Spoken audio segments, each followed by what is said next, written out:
My phone buzzed against the stainless steel counter of the nurse's station at exactly 7:14 in the evening.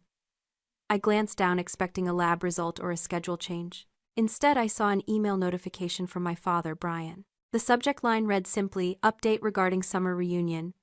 I wiped my hands with sanitizer, the sharp smell of alcohol filling my nose, and opened the message. It was brief, brutally brief. "Morgan, due to limited capacity at the main house this year, we unfortunately cannot accommodate you for the reunion weekend. Please make other arrangements if you plan to be in the area." I stared at the screen. The hum of the hospital faded into white noise. I wasn't just uninvited. I was being dismissed like a vendor whose contract had expired. The irony was sharp enough to cut. I wasn't just a guest at that estate. I was the reason it still had a roof. But in that moment, standing under the fluorescent lights, I didn't feel sadness. I felt a cold, clinical clarity wash over me. It was the same feeling I got during a code blue. The emotion shuts off and the training takes over. Have you ever felt like the invisible one in your own family? Let me know your story down in the comments. I didn't throw my phone. I didn't cry in the break room bathroom. I didn't even type out a furious response demanding an explanation. In my line of work, panic is a liability. When a patient is hemorrhaging, you don't ask why they are bleeding. You stop the flow. You apply the tourniquet. You amputate if you have to. I sat down on the vinyl stool, the material squeaking slightly in the quiet room, and unlocked my phone again. I didn't open my email. I opened my banking application. My thumb hovered over the scheduled transfers tab. There it was, pending for the first of the month, just like it had been for the last 5 years. $3,500. Labeled simply main mortgage. $3,500 a month. That was $42,000 a year. Over 5 years, I had poured $210,000 into a property that my name was legally attached to, but my presence was apparently forbidden from. I looked at the number on the screen. It didn't look like money anymore. It looked like a tumor. For years I had told myself this was my duty. My father Brian had framed it as an investment in our legacy. He had needed a co-signer for the renovation loan, $180,000, to update the roof, the deck, and the wiring of the old family estate. He couldn't get approved on his own credit, not after his third failed business venture. So I stepped in. The capable daughter, the one with the steady income and the pristine credit score. I signed the papers. I set up the autopay. I realized then, staring at the blue light of the screen, that I had been operating under a delusion. It's a concept in economics called the sunk cost fallacy, the idea that you continue a behavior or endeavor as a result of previously invested resources. I kept paying not because they treated me well, but because I had already paid so much. I thought I was buying equity in my family's affection. I thought I was purchasing a permanent seat at the table.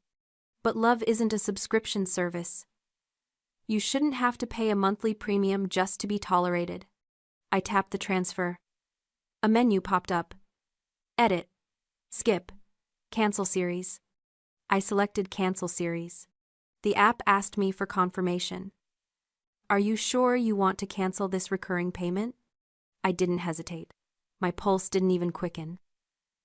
The line item vanished from the screen. Just like that. The digital tether that had bound me to their approval for half a decade was severed. It was a clean cut. Surgical. I closed the app and put the phone back in my scrub pocket. I took a deep breath, inhaling the scent of antiseptic and stale coffee. I felt lighter. The anger hadn't hit me yet. That would come later, I knew. But in that moment, all I felt was the cool, quiet satisfaction of a problem solved. They wanted me gone. Fine. But they forgot that when you cut off the source, the lights go out. I walked back out to the floor. I had patients to tend to. I had lives to save. And for the first time in my life, I wasn't going to waste my energy trying to save people who were drowning me to stay afloat. The reunion weekend arrived like a cold front. I didn't go anywhere. I stayed in my apartment 22 floors above the city, surrounded by glass and chrome and silence. It was a fortress of my own making, paid for with the money I earned, saving lives, not the money I inherited or swindled. I made myself a cup of tea, the ceramic warming my palms, and did the one thing I knew I shouldn't do. I opened Instagram. I told myself it was recon, intel gathering, but really it was just the human urge to touch a bruise to see if it still hurt, and it did. The first post was from my brother Jared. A video story. He was standing on the expansive deck overlooking the Atlantic Ocean, the deck that had cost $45,000 to reinforce 3 years ago. Money I had wired directly to the contractor because my father's credit card was declined. "Family time is the best time," Jared shouted over the wind, holding a beer. Behind him, the ocean churned gray and beautiful. He panned the camera. There was my mother Susan laughing, her head thrown back, a glass of Chardonnay in her hand. There was my father Brian manning the grill, looking like the lord of the manor. There were cousins I hadn't seen in years, aunts and uncles who probably assumed I was too busy working to come. It wasn't just a party, it was a production. But what struck me wasn't their happiness. It was the complete, seamless nature of my absence. There was no gap where I should have been. No empty chair. No paused conversation. It was as if I had never existed. They weren't missing me. They were thriving because of what I provided, and my physical presence was apparently the only cost they weren't willing to pay. I zoomed in on a photo my mother posted. The caption read, "Blessed to have this legacy for our children." Our children, plural, but only one child was there. The anger finally arrived then. It wasn't hot or explosive, it was cold. It started in my chest and spread to my fingertips, steadying them.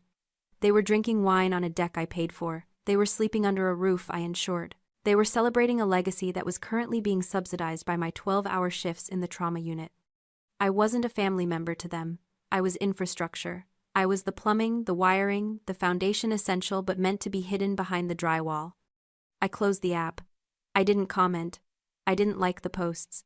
I simply set the phone down on my granite countertop. The silence in my apartment felt different now. It wasn't lonely. It was pregnant with potential. They thought they had erased me. They thought they could ghost me in my own life. But ghosts have a way of haunting the places they are denied rest, and I was about to become the most terrifying kind of ghost, the one who holds the deed. Monday morning didn't break with sunlight. It broke with a digital tremor. My phone started vibrating on my nightstand at 6:30 a.m. I was already awake, drinking coffee, watching the city wake up below me. I let it ring. Brian. It rang again. And again. By the fourth call, I answered. I didn't say hello. I just pressed the green button and held the phone to my ear. "Morgan, what the hell is going on with the bank?" Brian didn't waste time on pleasantries. His voice was tight, high-pitched, with the specific panic of a man who lives beyond his means. "The mortgage transfer bounced. Insufficient authorization. You need to call your bank immediately and fix this glitch." "It wasn't a glitch," I said. My voice was calm, steady, contrasting sharply with his frantic tone. "I canceled the transfer." Silence. For 3 seconds there was just dead air. "Then you what?" "I canceled the transfer. I'm not paying the mortgage anymore." "Are you insane?" His voice rose to a shout. "Do you have any idea what you've done? We have vendors to pay from the party. The caterer, the tent rental, those checks are going to clear today. If that mortgage money isn't in the account to cover the spread, we're going to overdraw." The admission was breathtaking. He wasn't just using my money for the house. He was commingling funds using the mortgage transfer to float his cash flow for a party I wasn't invited to. "That sounds like a problem," I said. "But not my problem." "Morgan, stop being petty," he snapped. "I know you're upset about the invite. It was a logistical error, okay. Susan felt terrible about it, but we simply didn't have the bedrooms. We had investors coming up, people crucial for Jared's new venture. We had to prioritize. Your family, you should understand that sometimes you take one for the team." "Take one for the team," I repeated. "I've been funding the team for 5 years, Dad. I bought the uniforms. I built the stadium. And you benched me."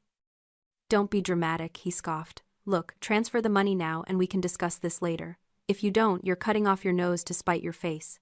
You think you can just walk away. You need us." "I need you," I asked, a laugh bubbling up in my throat, dark and humorless.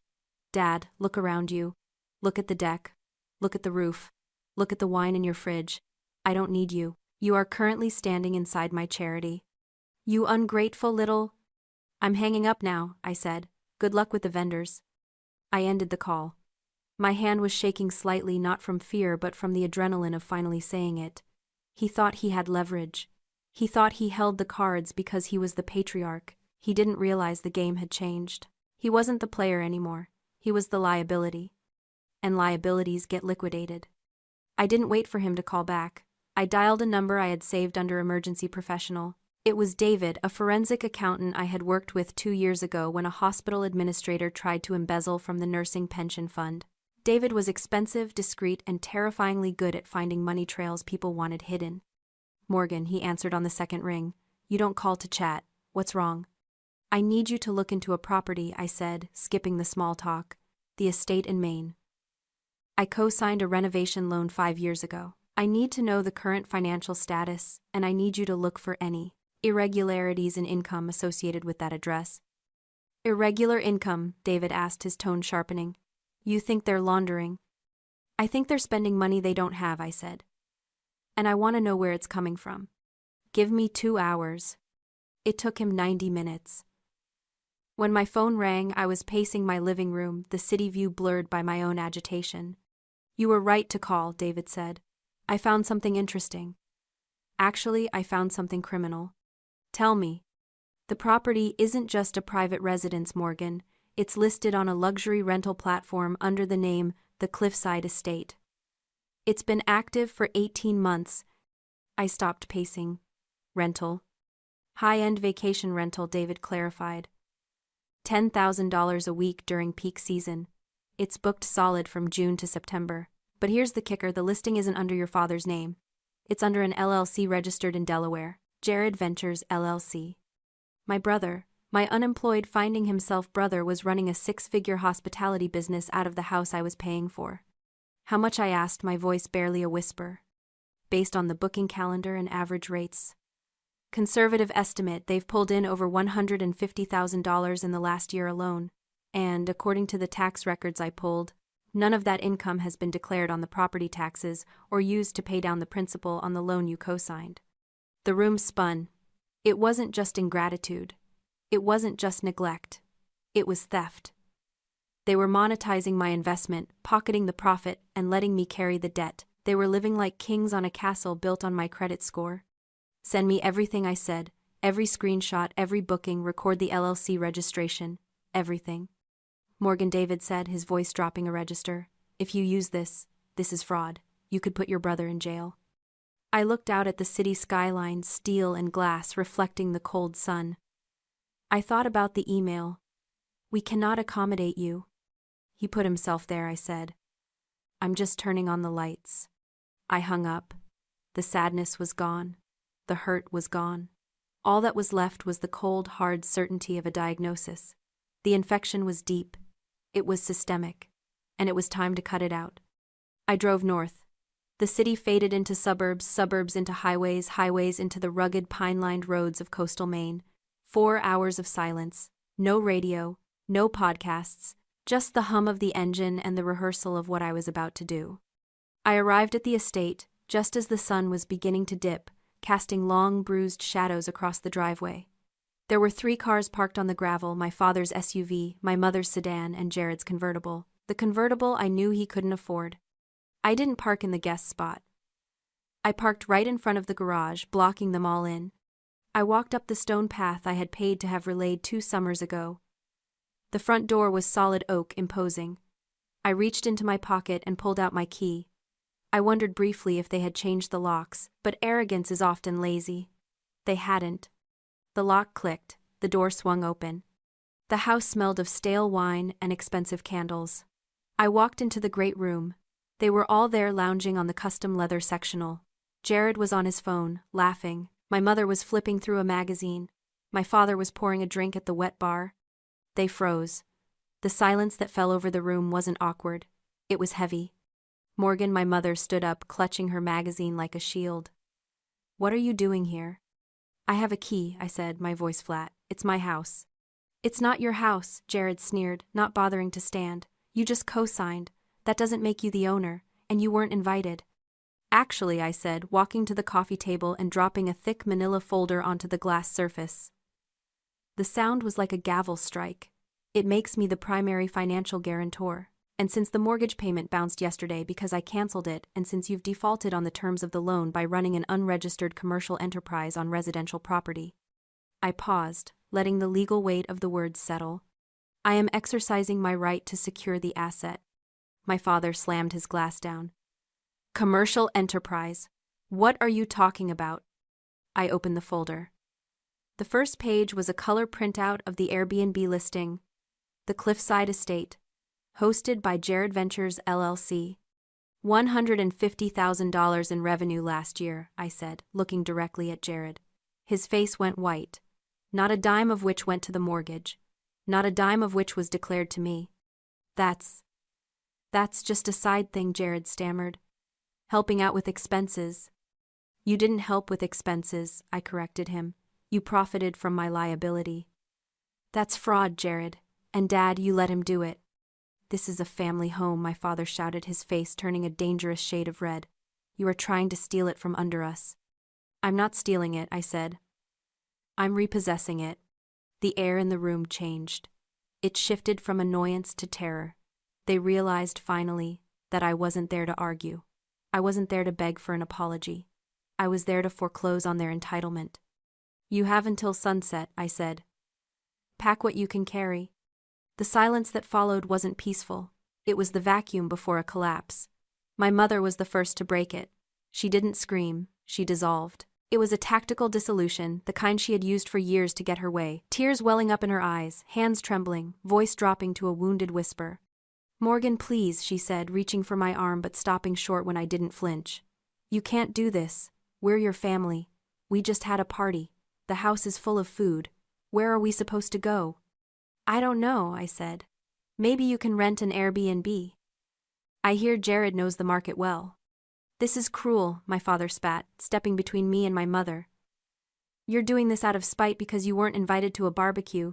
You're going to evict your own parents over a bruised ego. I'm evicting you over fraud, I corrected him. And it's not spite. I won't leave, Jared said, crossing his arms.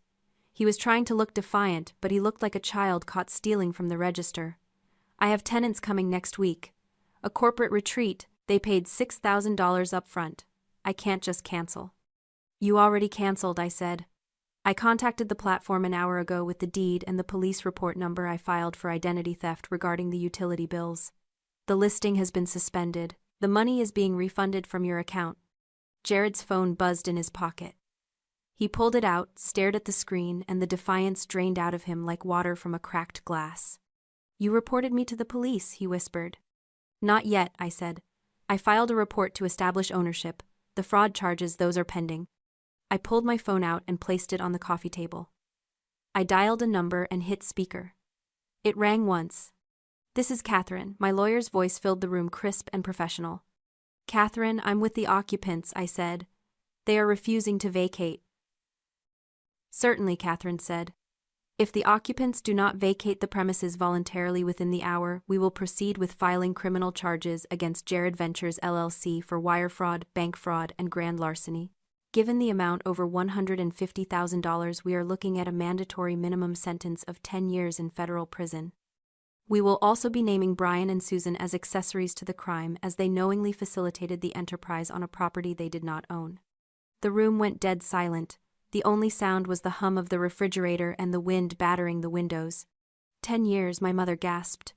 She looked at Jared. Brian, she pleaded. My father looked at me.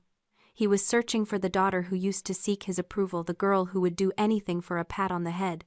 He didn't find her. He found a landlord. Pack the car, he said, his voice hollow. Dad, Jared protested. Pack the car, Brian roared, the veins in his neck bulging. Do you want to go to jail? Because she'll do it. Look at her face. She'll do it. It took them 40 minutes. I stood by the door watching. I didn't help. I didn't hinder. I just witnessed. They threw clothes into garbage bags. They grabbed the expensive wine. They took the leftover catering trays. It was a chaotic, humiliating retreat. When the last bag was in the trunk of my father's SUV, he turned to me on the porch. The wind was whipping his hair, making him look smaller, older. You've destroyed this family, he said. No, I replied, closing the heavy oak door between us. I just stopped subsidizing it. I turned the deadbolt. The click echoed through the empty house. It was the loudest sound I had ever heard, and it sounded exactly like freedom. The silence after they left was absolute. The house, usually filled with the noise of their entitlement, was now just a shell of wood and stone. I walked through the empty rooms. I saw the scuffs on the floor where they had dragged their furniture. I saw the empty wine bottles in the recycling bin. I saw the ghost of the family I had tried to buy for 5 years. I spent the next 3 days cleaning. I scrubbed the floors until my knees ached. I washed the windows until the salt spray was gone. I stripped the beds and donated the linens. I was sanitizing the wound. I was preparing the patient for recovery. I didn't sell the house. That would have been the easy financial decision, the logical end to a bad investment. But I wasn't interested in logic anymore. I was interested in healing. I called Catherine, my lawyer, on Friday morning. I want to restructure the ownership, I said. I'm not selling. I'm donating the use of the property. Donating, she asked. To whom? To the healers who are drowning, I said. I want to turn this place into a respite center, a retreat for crisis nurses, trauma surgeons, first responders, people who spend their lives saving others and have nowhere to go when they need saving themselves. I want to offer it to them for free. A week of silence. A week of peace. A week where no one asks them for anything. That's generous, Catherine said, her voice softening. And the operating costs? I'll cover them, I said. It costs less than supporting a family that hates me. I renamed the estate. It wasn't the Cliffside Estate anymore, it was the Haven. 6 months later, the first guest arrived. She was an ER nurse from Chicago who had worked through the worst of the pandemic and hadn't slept a full night in 2 years. I met her at the door not as a landlord but as a colleague. I gave her the key. I told her the fridge was full. I told her the ocean was hers. When she cried, I didn't offer empty platitudes. I just let her cry. Because I knew that sometimes the only way to heal is to finally be allowed to fall apart in a safe place. My family tried to reach out when the news hit the local paper. They saw the article about the nurse who donated her $1 million view. They saw the praise. They probably saw a way back in. I didn't answer their calls. I didn't read their letters. I had built a sanctuary. And the first rule of a sanctuary is that you don't let the wolves back in. If you've ever had to cut off a limb to save the body, share this story. You are not alone and you are not broken, you are just finally healing.